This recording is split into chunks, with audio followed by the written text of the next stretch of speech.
Hello, we'd like to ask where the money's going. What do you guys think about the fraud that's taking place here in Minnesota? I don't think anybody is enabling fraud to happen. Hold Governor Walz accountable for this. What was this money spent on? 1.26 million. What was that money spent on? There aren't any kids. Answer the question. Are there children? There's no children inside this building.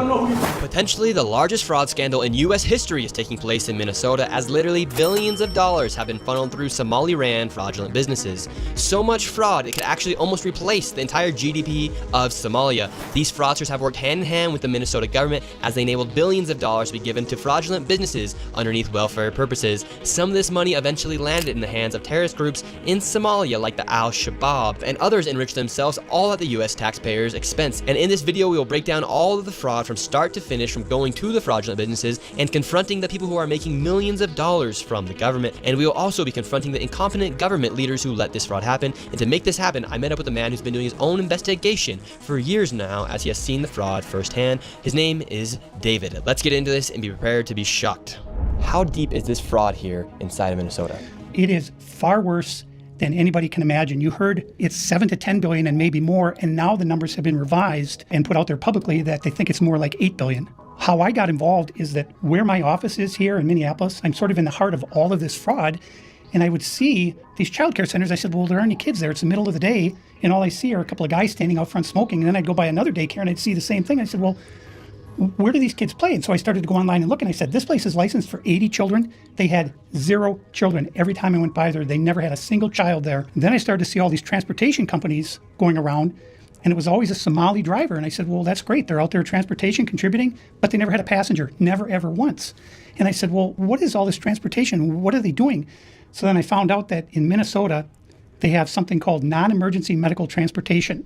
So this is going to the dentist's office, therapy, whatever it might be. And I said, well, how many of these companies are there? And the research came back that there are 1,020 of them, and more than 800 of them are Somali-owned. Nobody from the state of Minnesota ever cross-checks to see if any rides were ever actually provided. All they did was write the check. So right here we have all this paperwork. And how are you getting all this information about the fraud? A lot of it is through my own research. And then I have some contacts at the Capitol going back many, many years. And so the data that I'm getting is 100% accurate, coming directly from research done by people at the state Capitol. All this paperwork right here, what are we looking at? The areas of fraud that I have numbers for are mostly related to childcare. This is massive fraud that is beyond anyone's imagination, the scope. And so, for example, there's a childcare not far from here in Minneapolis that has two childcares listed at the same address. And together, they're licensed supposedly for 120 children. I have never seen a single child there ever, and I've been by that place at least 100 times. These Somalians, these groups are setting up these daycares, these childcare centers, getting money from the government, but there's no kids. No kids. Never had any of them. They're all fraught with violations, and even though they have these violations, they're still in operation, and they're still getting money. And it's millions of dollars for every one of them every year. And who's getting the money? And where are they getting the money from? So we have a thing called CCAP. It's a blend of federal and state money. The bottom line is it's taxpayer money, so it's state money and it's federal money. And the problem is the people at the state of Minnesota are the ones writing the checks. This is kind of the maddening thing is you have daycare, so you have adult daycare, and then you have child care, and then you have health care. And a lot of these same names keep coming up on all of these different types of businesses. And then, of course, we have the transportation, and a lot of those same names appear, a lot of the same addresses. There's one building that has 14 Somali healthcare companies at the same address. There's another building in St. Paul that has 22 Somali healthcare businesses at the same address. And the government knows about this? The government knows, they're writing the checks. Yeah, the Democrats over there just writing the checks. What has happened is that the Somali community is a very closed community. They will not speak to anyone outside the community and talk about what's going on within the community. They vote as a block. And so when you're a politician, you're saying, look, I've got 100,000 people in Minnesota that if I do something for the community, they're going to vote for me.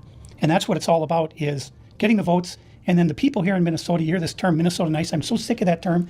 The people here are so afraid of being called a racist or an Islamophobe. And they're afraid of their own shadow. And I don't understand. This is our future generations are going to have to pay for all this fraud, and they just want to bury their heads in the sand and go on and just not worry about it. Tim Walz saying there's organized crime in Minnesota. What did he do about it? Nothing. You got organized crime? What are you doing? This is the Minnesota law, which mandates that anyone who knows of fraud and is a state employee must report that fraud. It's Minnesota Statute 3.971, Subdivision 9. Not only that, but Walz is also guilty of misconduct of a public employee. When I look at the world as a whole and I look at fraud, the Twin Cities is ground zero. The fraud is worse here than anywhere else ever in history, anywhere. We're going to go confront these people. We're going to go to these daycare centers. We're going to see what's actually happening. Okay, so we have to be careful because these people are very violent. They're exceptionally violent. Now, with all of David's evidence, we headed out to the streets of Minneapolis to see how much fraud we could uncover in one afternoon. Where are we going now? We're going to a place called Mako Child Care, which actually has another child care registered at the same address called Mini Child Care Center. So we should see lots of children if there's this child care center, especially if there's two. The two of them combined are licensed for $120. And how much money have these child care centers received? None of those vans have moved in 6 months. None of them. In 2020, one of them received $1.3 million. In 2021, they got $987,000. In 2022, they got $714,000. That's the last I have for that one. And then the other one, $1.604 million in fiscal year 2025. Fiscal year 2024, they got about $800,000, and in fiscal year 2023, they got $904,059. This place right here. Yes. We're outside of it. Well, this is actually two daycares are registered here. One of them is Mako, which you see on the sign. The other one is Mini Child Care Center. And between the two of these child care centers, they're pulling in about $3 million a year. And there are no children. Every facility that you go to, the windows will be blocked out, so you can't see in. There's nobody here. You won't see a single child at any of these facilities. There are indeed no windows. All the windows are blacked out right here. All right, let's go in. No. And the child care center is locked. Should we ring the doorbell? Try to get in, ring the doorbell. Nobody showed up. They're open 7 days a week, 7 a.m. to 10 p.m. it says here on their sign, yet there's absolutely nobody here. And this building here, right here, has generated millions of dollars, and it seems like business isn't even open right now, and it's a weekday. And if this was a daycare center, it wouldn't just be in some industrialized building. There would be maybe like a playground or something outside, or... There's no play area for the kids. So where are the kids? Where's anybody? How can there be nobody here? And it's like this every single day. I've never seen a single child here.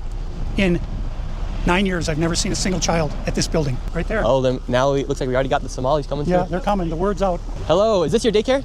No. Can you tell us why there are no children? Have you ever seen children at this child care center? I'm not sure. I don't know. Doesn't know if she's ever seen a child here.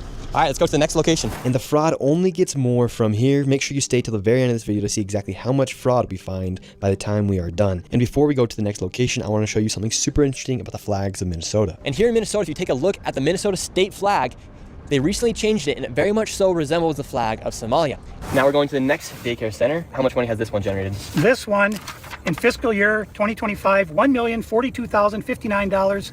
In fiscal year 2024, $1,059,078.